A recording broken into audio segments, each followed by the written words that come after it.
discuss about movement due to growth. Okay, in plants. Okay.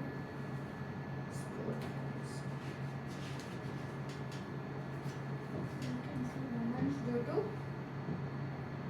growth. Some plants like the pea plant climb up other plants or fences by means of tendril. Okay. Uh, some plants like pea plant climb up with the help of tendrils. Okay. Climb up other plant or fences by means with the help of tendril and other plants. Okay. These tendrils are sensitive to touch. When they are come in contact with any support, the part of the tendril in contact with the object does not grow as rapidly as the part of the tendril away from the object. Okay. So this tendril are sensitive to touch, and when they are come in contact with any support, the part of the tendril is contained with the object do not grow as rapidly as the part of the tendril away from the object. Let me show you a figure of tendril. Okay.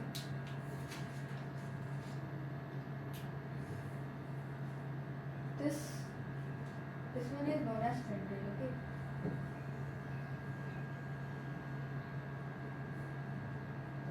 This part is known as tendril. Okay.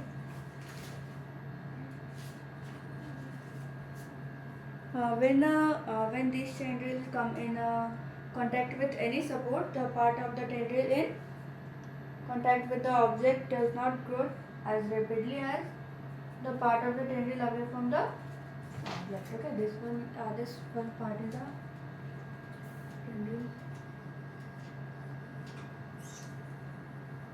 When this tendril come in the contact with any object, you can see that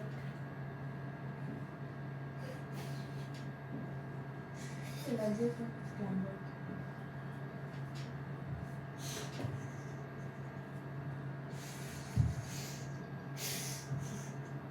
Okay.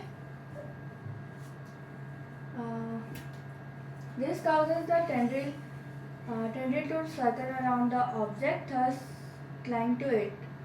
Okay. This causes tendril to around a circle to the object. Okay. And thus cling to it. More commonly, plant responds to stimuli slowly by growing in a particular direction. More commonly, plants respond to stimuli slowly. Okay, by growing in the particular direction. Because this growth is directionally, it appears as if the plant is moving. Okay, why? Because this growth is directionally. Okay, it appears as if the plant is moving. Let us understand this type of movement with an example. There is an activity. Okay, environmental triggers such as light or gravity will change the directions the plant part growing in. Okay,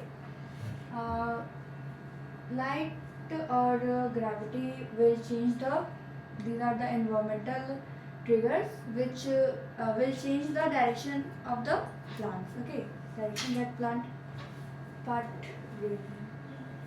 This directional or tropic movement can be either toward the stimulus or away from it.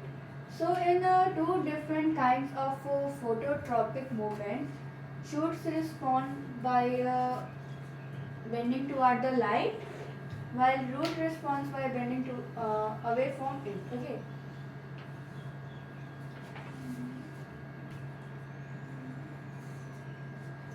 This directional tropical movement can be either toward the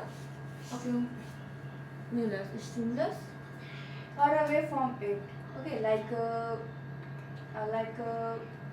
shoot responds by bending toward the light, and the root bend away from it. Okay. How does this help the plant? Plant shows tropism in a response to other stimuli as well. The root of a plant always grows downwards, while the shoot usually grow upwards and away from the earth. Okay. Like here you can see that in this figure, the shoot part grow upward. Okay, and the root part grow downward. Okay.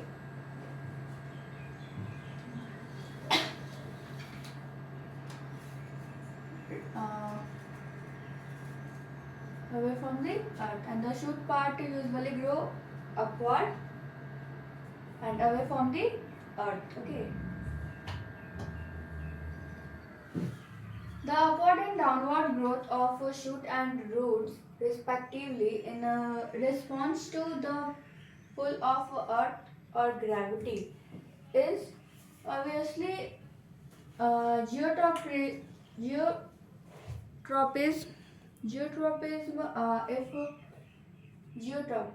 Okay. In response to pull of earth, or you can say gravity, in response to gravity is obviously geotropism. Okay. And if hydro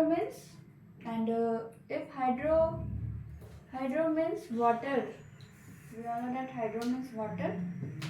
Okay. And chemo refers to chemicals. What would hydrotropism and chemotropism means? Can we think of example of these kinds of directional growth movement? Okay. One example of chemotropism is the growth of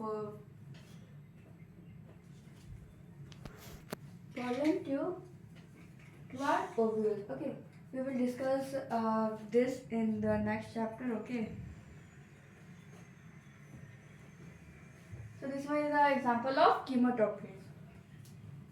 Let us now once again think about how information is communicated in the bodies of multicellular organisms. Okay, now let's see. Think about how the information is communicated in the multicellular organisms. The movement of the sensitive plants in response to touch is very quickly. The movement of a sunflower in response to day or night, on the other hand, is quite slow. Growth related movement of plant is quite slow. Okay. So the movement of sensitive plant in response to touch is very quickly. Okay. The movement of sunflowers in response to day or night, on the other hand, is quite slow. So here is given an example movement of sunflower. Okay. Growth related movement of plant will be even slower. Okay. It means in a plant the growth related movement will be slower. Okay. Even in animal bodies, there are carefully controlled directions to growth. Okay, and also in animals body They are carefully controlled directions in the growth. Our arms and finger grow in a certain direction. So it's not absolutely okay. So in animals, our arm and finger grow in a certain direction. Okay. So controlled movement can be either slow or fast. So the control movement either fast or slow. Either fast or slow. If a fast response to stimuli are to be made, information transfer must happen very quickly. Okay. If a fast response to stimuli, then it made information transfer must happen very quickly. Okay. For this the medium of transmission must be able to move rapidly. Okay. And for fast response, for this the medium of transmission must be able to move rapidly. So after that it is possible for fast response. Okay.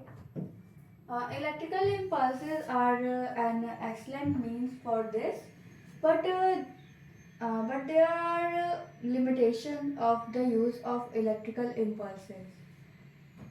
Electrical impulses are the very good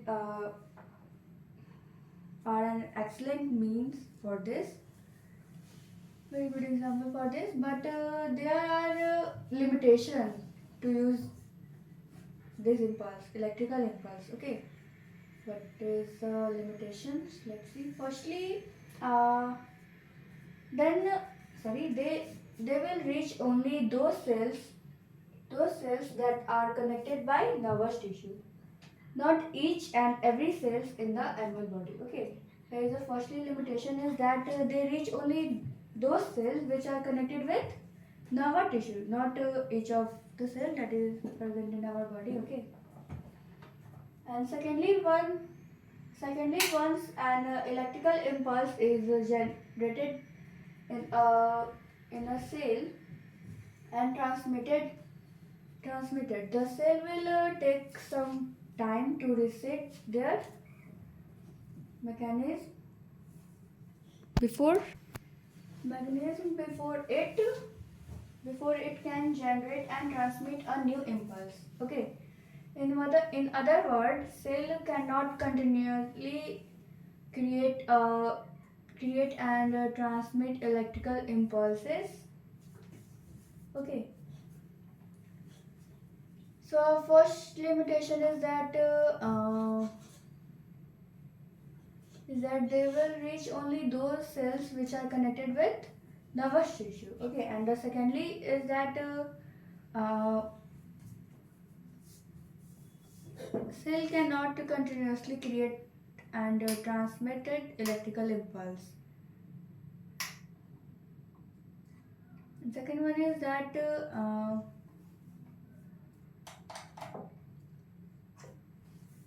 once an electrical impulse is generated in a cell and transmitted, the cell will take some time to reset its mechanism before it can generate and transmit a new cell. Okay. So once an electrical impulse is generated in cell, so it will take time to reset its mechanism before generating a new impulse. Okay. In other words, you can say cell cannot continuously create and transmit electrical impulses. Okay. They are not continuously create electrical impulses. Okay. It is thus no wonder that most multicellular organisms use another means of communication between cells, namely chemical communication. Okay. So it is thus no wonder that the most multicellular organisms use another communication between cells, okay, namely it is chemical communication, okay. If instead of generating an electrical impulses, stimulated cells release a chemical compound. This compound would diffuse all around the original cell, okay. So this compound in the state of generating an electrical impulses, stimulated cell release a chemical compound, okay. Cells release a chemical compound, okay, and this compound would diffuse all around the original cell, okay. And this chemical compound diffuse all around the original cell, okay. If other cells around have the means of detect this compound using special molecules on their surfaces, okay.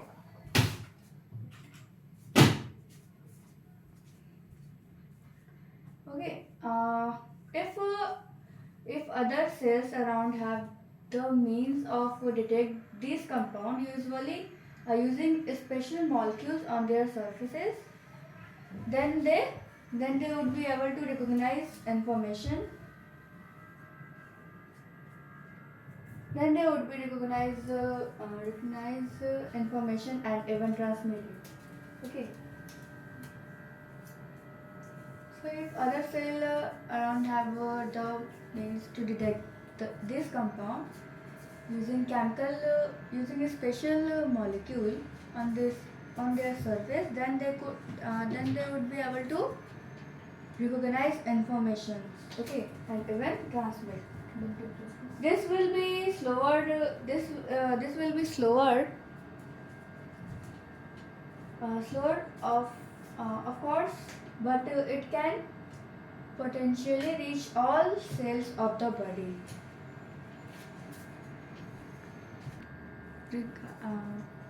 Regardless of nervous connection, and it can be done steadily and persistently, okay. So it will be slower, okay. It will be slower, of course, but it can potentially reach all the cells of the body. It is slower, but it can potentially reach all the cells of the body, okay.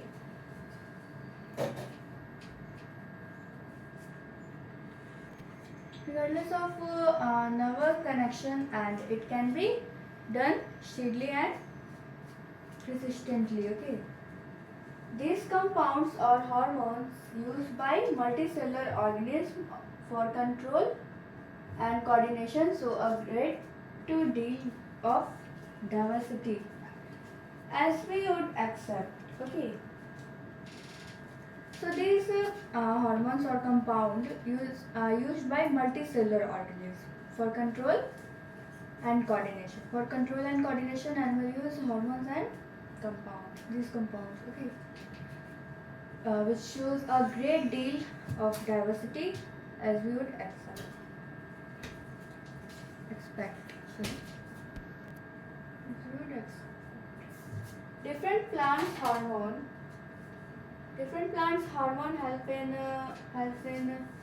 help to coordinate growth, development, and response to the environment. And in different plant hormones help to coordinate growth, development, and response to the environment. They are synthesized at places away from where they act, and simply diffuse to the area of action, okay.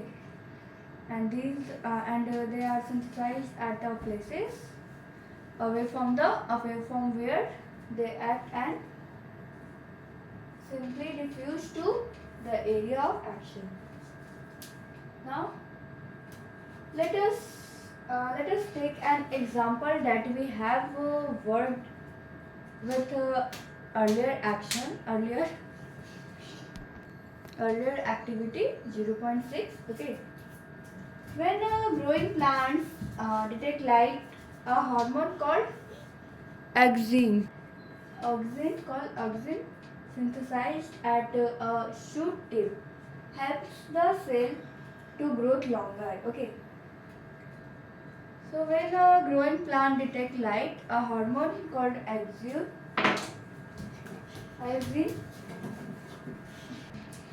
and it helps to it is present in the shoot tip. Okay, and it helps the cell to grow longer. When light is coming from one side of the plant, auxin diffuses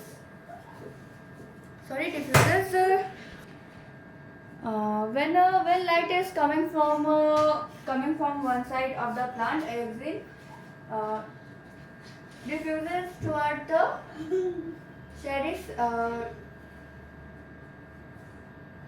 side of the shoot. This concentration of auxins stimulates the cells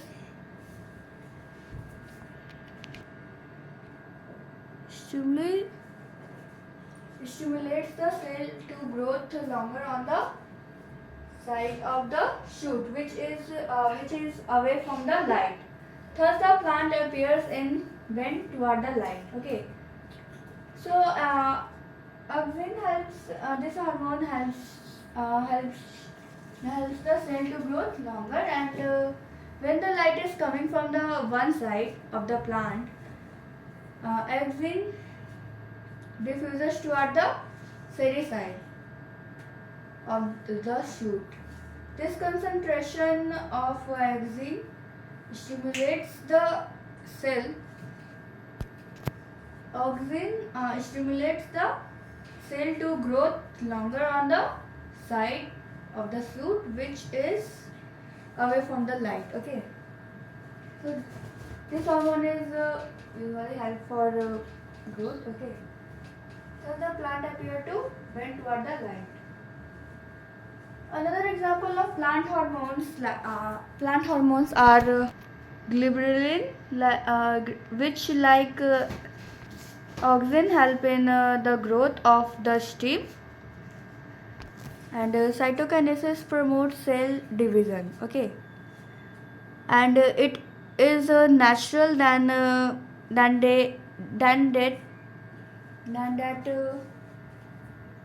they are present in greater concentration in the area of rapid cell division, such as in fruit and seed. Okay, cytokinesis are mostly present in the which area in the area of rapid cell division, such as in fruit and seed. Okay. These are examples of plant hormone that help in promoting growth, but the plant also need signals to stop growth. Abscisic acid is one example of hormone which inhibited growth. It affects including wilting of leaves. Okay. But plant also need all these hormone helps in promoting the growth, but plant also need a signal to stop this growth. Okay, so abscisic acid is one example of hormone which